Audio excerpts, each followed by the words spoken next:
to listen to the world from silence, which is the greatest blessing both to you and the world. But to listen to the world, other people, from silence, one must in some way become that silence. And when I say become that silence, I mean to fall so deeply into inner union that there is no division left, there's no noise left, there's no agitation left. In many ways, there's no self left. And this all sounds very grandiose, and I suppose on a certain level it is. And then on another level, it's entirely natural. It's like sifting through and falling beyond the layers of silt and stuff and just letting everything settle by and by and by. And I know, you know, what that means, because for myself, I could never listen to the world from silence, because I was always listening to the world from self, which ultimately means not really listening. There's a certain level of listening which is from silence, where almost the whole world starts speaking its true voice to you. In many ways quite extraordinary. You hear, it's not extrasensory perception, but it's clear hearing. We often talk about clear seeing. Seeing not from the veils of self, but actually seeing from awareness. There's a clarity in seeing. You see patterns, you see beauty, you see people, you see their stories, you see their karma. Not in some mysterious way, but it's all actually in many ways self-evident, because there's a deeper intelligence at work. So, you know, we associate that with clear seeing, but it's not often we talk about clear hearing. But it's the same.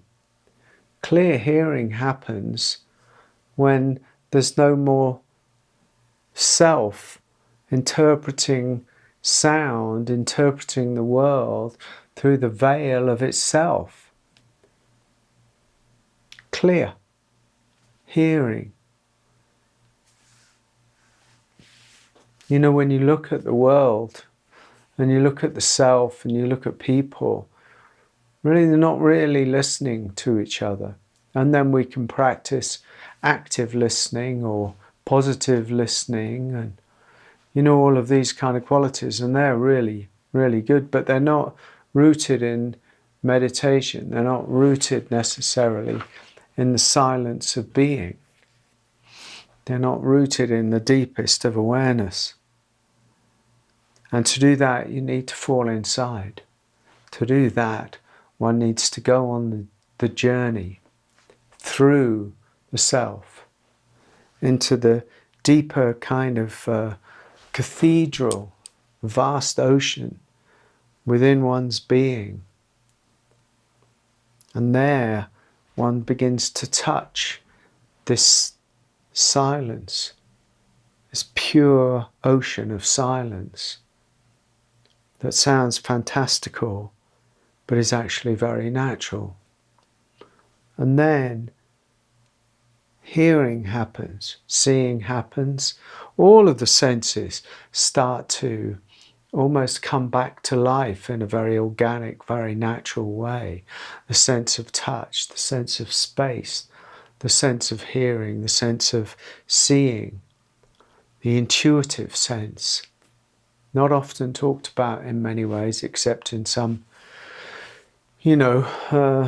magical, spiritual way, but actually on the deepest level, intuition starts to awaken in many ways.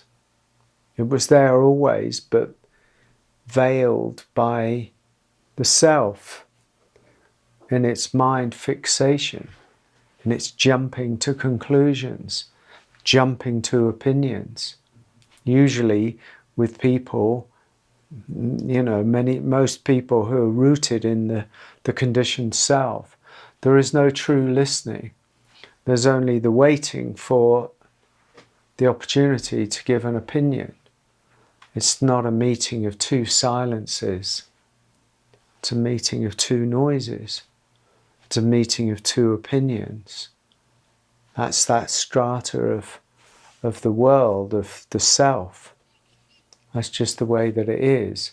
But if you want to listen from silence, if you want to really hear the world without naming it in some way, you've just got to fall into the emptiness of the unknown, to fall inside deeper and deeper and deeper, so that one arrives at a placeless place where all is sort of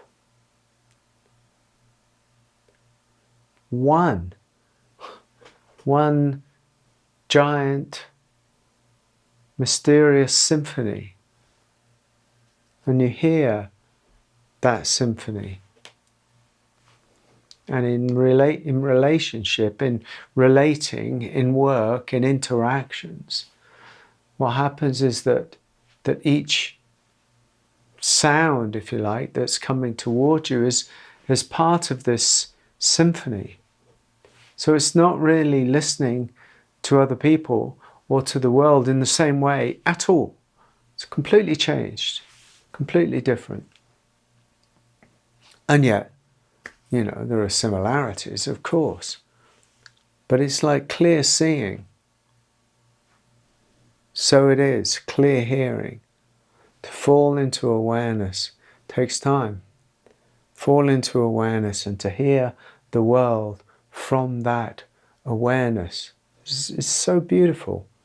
It's soft hearing.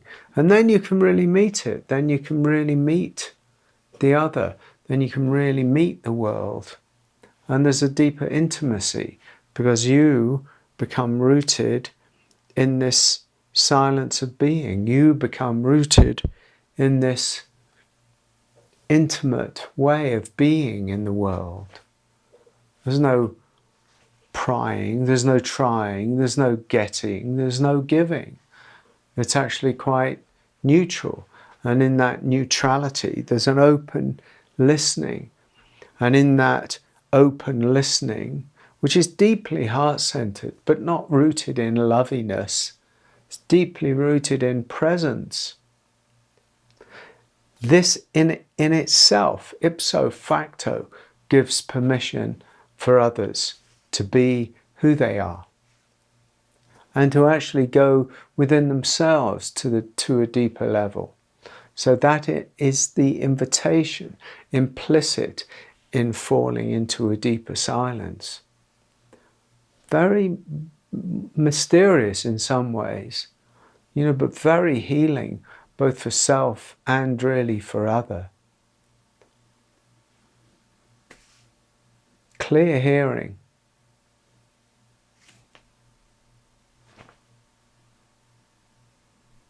There it is. Beautiful.